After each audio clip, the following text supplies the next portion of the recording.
Hello, hello mga kati. Good day sa inyo lahat dyan. Welcome back to YouTube channel, Ate Celine Vlog.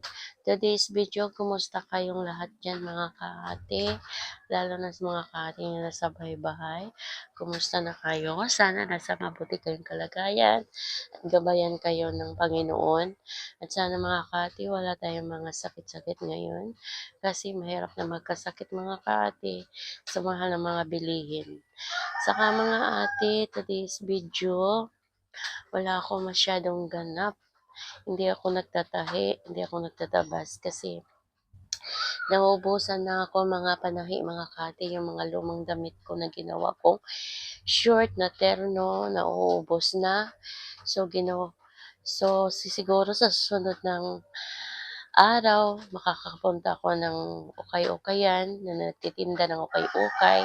Makakabili ako doon kasi mas mura doon mga kaate. Kaya doon ako bibili, doon ako maghahanap para gawin ko na namang terno. Tapos ibibenta ko mga kaate ng 50, 20, at least nakakatulong na din, nakakabili ng pang-ulam, nakakatulong ng mga pangangailangan sa bahay. So mga kahati, araw ng linggo na yan, medyo nagsama-sama kami pamilya.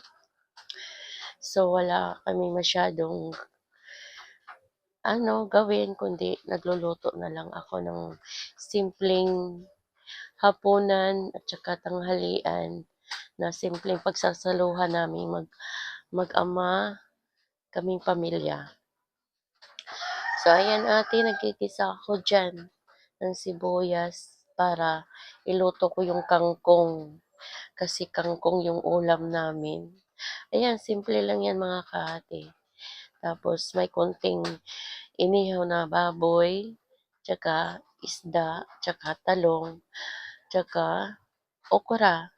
Yun lang mga kaate, pagsasaluhan namin. So masarap na yan, at least masaya kami nagsama-sama, di ba? So mga kaate, sabay-bayan to yung video ko. Tsaka isa pa, salamat sa nanonood. Sa hindi pa nanonood, salamat din mga kaate.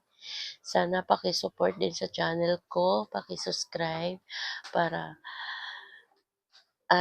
click the button notification bell para updated lagi tayo sa another video ko. So mga kaate, hindi ko natataasan yung sasabihin ko.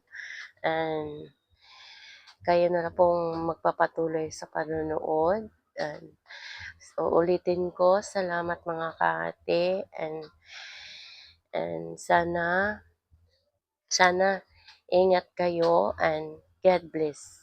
Thank you mga kaate. Bye-bye.